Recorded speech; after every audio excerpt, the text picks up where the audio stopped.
crowded dais, but a happy one. And from left to right, we have representing Vinery Stables, George Reeb, Tom Simon, the owner of Vinery, Tom Ludt, Stephanie Weisse, who is Tom Simon's daughter, and familiar face from yesterday, Corey Nakatani, and was it Lila? Lila, okay, very good. She seems a little more camera willing today, and she wants to speak, apparently. Okay, congratulations to all of you, and I'll ask the Nakatani family about the journey around the track, not to take anything away, or maybe to praise Regally Ready even further. It seemed like a relatively comfortable win for you. Definitely it was. He couldn't have come out of the race out of Woodbine in any better shape. That's a tribute to Steve and Scott, his team.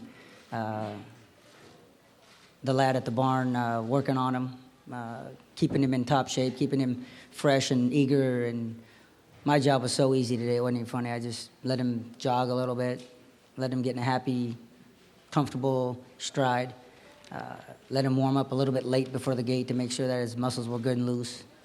He broke awesome. He basically outbroke the gate, outbroke the field, and I was just basically just nursing him down the backside and just tracked the one to my right, got around the turn, and pretty much the race was over at that point, I felt anyway. As long as I got a clean break and didn't get bumped, I felt that they were going to have to really pick up their running shoes to beat him. Congratulations, by the way, Corey, Breeders' Cup win number 9 and second in 2 days after My Miss Aurelia yesterday. Steve Asmussen, by the way, not with us because he's busy saddling both Tapizar and Wilburn in the Breeders' Cup Dirt Mile, so understandably Steve is absent. But I'd like to ask Tom and Tom, if somebody had said on May 6th Regally Ready was going to be the favorite and perhaps the winner of the Breeders' Cup Turf Sprint, no one would have been surprised. If somebody had made that same statement on September 6th, people would have been surprised because he was off for 3 months. When he came back, you tell us if he had tough trips, didn't like the track, but he seemed to go off form for whatever reason. He wasn't the same Regally Ready we had grown accustomed to in California and Kentucky. What went wrong and what came back to turn around so sharply to get things right? Well, believe it or not, that was the plan, not to be off, but when the horse won here on Derby Day, Steve, we talked about it. He's a good horse, he's a grinder, but we felt like he needed a break. What you wouldn't know unless you own the horse is he just sometimes needs a race or two to get going. And because I even got a little nervous after the Monmouth race, and he said, relax, after a couple races, this horse will be back. And he proved me right at Woodbine, and he's proved us really right today. Corey, it's easy for a trainer to say, trust me, he'll come around. But as a rider, you know, you've got options. Maybe you ride a turf sprinter for somebody else. I don't know. But were you confident throughout his kind of the little valley in his cycle? No doubt. I believe I spoke with him right after the race, and I said, look, today he just needed the race. Don't worry about it. We'll be there, come Breeders' Cup Day. And his race after that in Monmouth, he bounced a little bit because it was a little harder race on him than, obviously, coming off of that long layoff. It was a little more to do. If you go back and look at the race, you'll see that I really didn't get to the bottom of him, but because we're, trying to make sure that we could win the race, but at the same time don't take too much out of him and get him to peak at the right time. And Steve, talking to Steve and going with the game plan of what we're set on doing, I had no doubts coming in today. I told Steve, I says, we're going to win them both. Don't worry about it. And have a good night and enjoy your time because it's going to be a lot of fun. And Tom Simon, congratulations, not just as the owner of the horse, but also the breeder under your name, Grape Stock. I guess when you decide to stand a stallion, you put your knowledge of bloodlines combined with hunches, and this is kind of what you hope turns out with More Than Ready. Now the sire of 3 Breeders' Cup grass winners in the last 2 years, not just now with Regally Ready, but of course More Than Real and Pluck last year, sweeping the 2 juvenile races.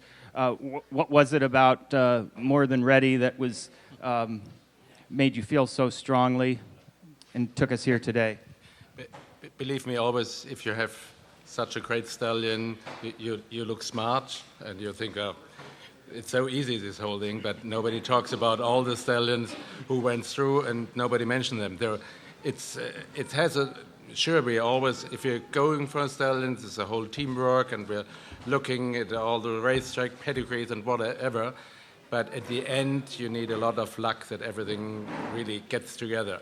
And More Than Ready was one of, I think, maybe the first stallion I secured after I purchased Winery. So it was, I would say, half of it's just luck. But you mentioned it the right way. It's special. It's anyway winning a Breeders' Cup race, but having a homebred by your own stallion, it's really, really special. And in addition to the purse money, perhaps you can raise the stud fee a little more now, too. We'll take questions either upstairs or here in the room for Regally Ready and their crew. And who would like to begin? We'll start in the back. I'd like to ask Corey where you will base yourself this winter. Where are we going to be? Right now, talking to Ronnie, we're going to be at Aqueduct for, a few, probably, to December, maybe even longer. It's up to Ronnie. I'm going to leave it up to him. And, I want to, take this time right now actually to thank my wife and my family. But it won't be California.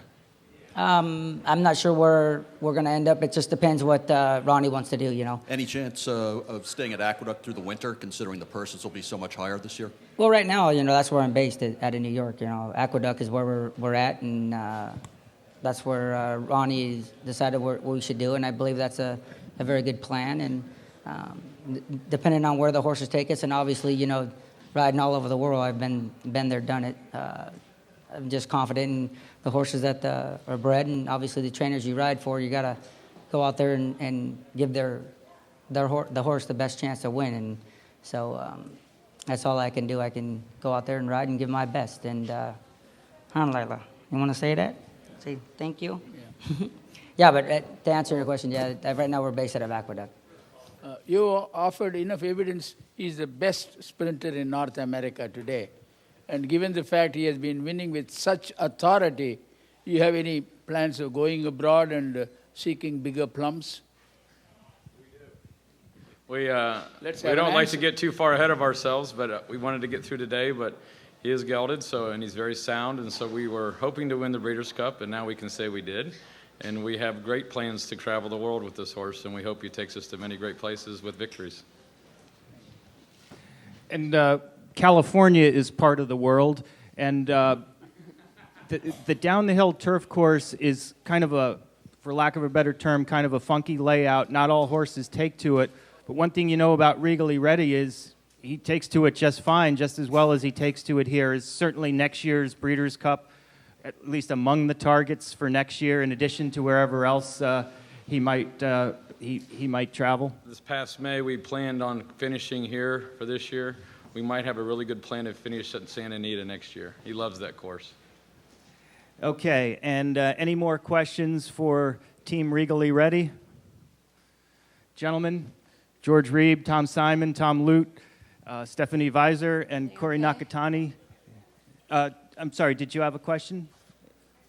Oh, we've got time. Can you talk a little bit about the connection with Breeders' Cup and just kind of what this win means for you with that connection? Well, it's hard to put that in words. I just took over as the chairman. I've been involved on the board for a few years, and it's been a great experience this past 2 weeks. I think we've made a lot of changes to help people, and one of them is having a celebration room, which we're heading to as soon as this interview's over. But it's really special, obviously, to be involved on the board at the chairman level and to run this farm and to be with them. I'm never in the winner's circle with them because they're not here very often, so it's just a treat. You can't put it in words other than just wow. Yes, so that celebration room, I'm sure, planned at least partially with Regally Ready in mind. Congratulations to all of you on a great and authoritative victory. And Jess, George, I'm sorry, I'd like to just say one thing, that thank you very much for the opportunity to be part of this. To the Simons, to Tom Ludt.